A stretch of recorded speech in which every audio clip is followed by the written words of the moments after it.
What does your favorite Arcane character say about you according to a psychology graduate student? I do so appreciate you waiting patiently, and for those who have Ekko as their favorite character, I know how difficult that is for you especially. So why don't we just go ahead and get on into it.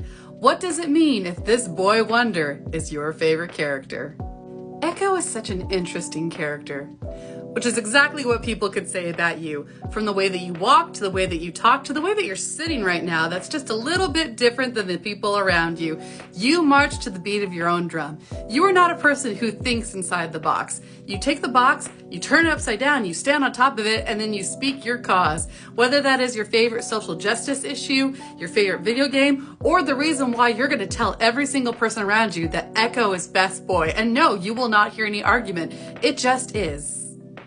You are the best friend a person can ask for because you are a ride or die kind of friend. You don't just do surface level friendships. That's not to say that you can't. Of course you can. You're actually pretty good at making friends, whether or not you're masking. That's a whole different question, but we're going to get into that. But people that you actually determine to be your ride or die friends, you have them for life. It takes a long time to earn your trust, but when someone has it, they have it. You are the friend that if someone comes up to you and says, I'm just so upset, I'm so hurt, this person hurt me, you're not gonna ask questions. You're just gonna get a very serious look on your face and you're gonna disappear for a few hours. And when you come back, you're gonna say, it's done. Why are you worried about it? Quit being worried. It's fine.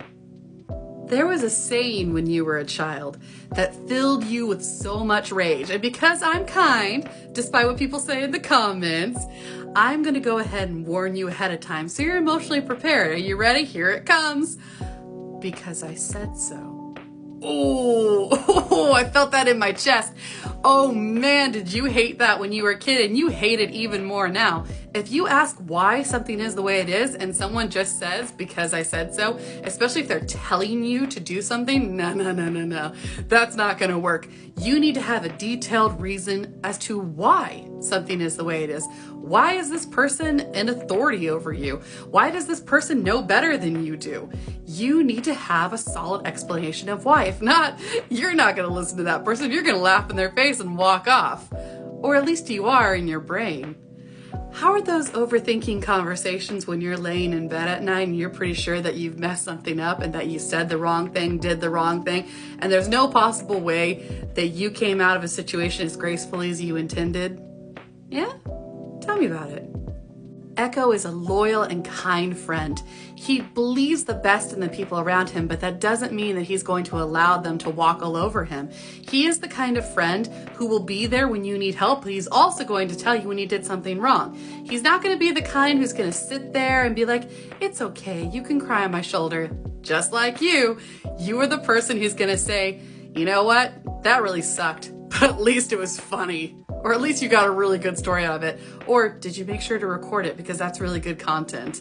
I know, I see what kind of person you are, and I get that. But if I dig a little deeper into your personality, despite all the cool things that Ekko does, the amazing hoverboard, the strategical plans that he has, the love that he has for the people around him, I would ask him exactly what I'm gonna ask you. You ready? Come on in. No, get closer, it's gonna be fine. No reason to be worried. I don't know why you're scared right now. Look into the windows to my soul. Why is it that you feel like your friends are never a burden, but you are when you need to talk to them about things? Why is it that you can listen for hours, be there when someone needs to talk, and yet when it's your problem, when you've made a mistake, oh no. We don't talk about that. We just laugh and say, nah, it's fine. It's fine. I'm just moving on. Or it's part of my lore, or it makes me funny. My trauma didn't traumatize me. It makes me hilarious. I've got a really good dark sense of humor. Or my absolute favorite, how many times do you say this on a day-to-day basis? That's right.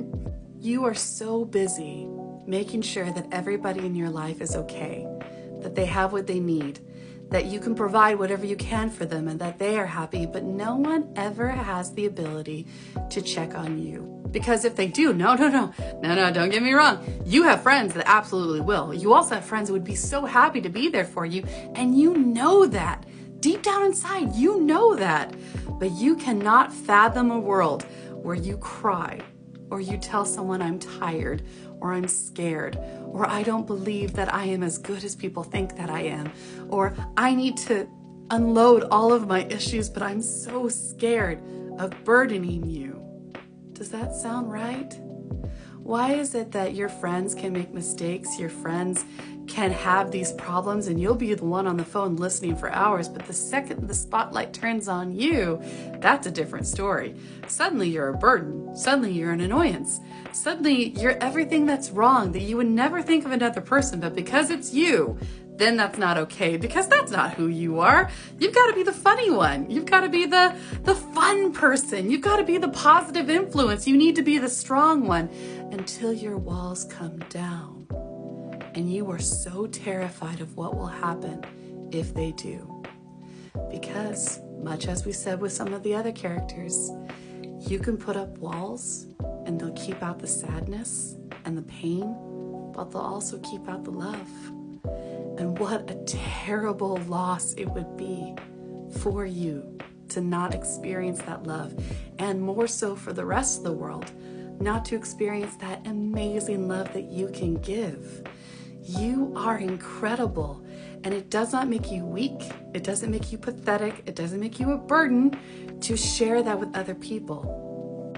I want you to think about the alternate dimension where Ekko came and he saw Powder and he saw a lot of his friends were alive, and that world was just kind of better than the one he went from that had all the issues and the problems, and he could have stayed there and been happy with Powder. That beautiful dance scene between them where he's just smiling and following her lead. Think about how happy he was. Did he stay there? Or did he go back to the world where he knew there were problems because he knew, and deep down in his heart, that he could help solve them? He is a problem solver. He is a helper. And that, my darling, is exactly who you are.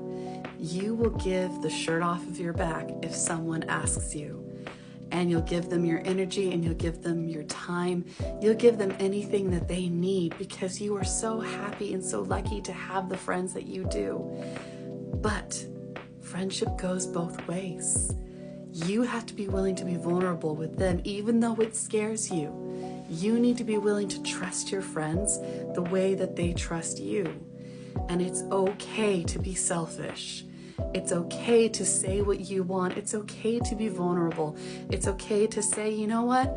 I'm not okay. I'm not fine. I need to talk about what I'm going through. It does not make you a burden. You are incredible. You are fun. You are funny. You have a really dark, twisted sense of humor, and I need you to put the energy drink down, put the caffeine down, and listen to me, because I know already having to sit still for this long has been really difficult for you, and I am proud of you. I appreciate that, especially because I know that your leg is shaking or your foot is tapping or you've just been stimming this entire time. So from the bottom of my heart, thank you for staying with me for this long. You are safe, you are loved, and you are wanted. Stay classy, my darling. I'll see you in the next part.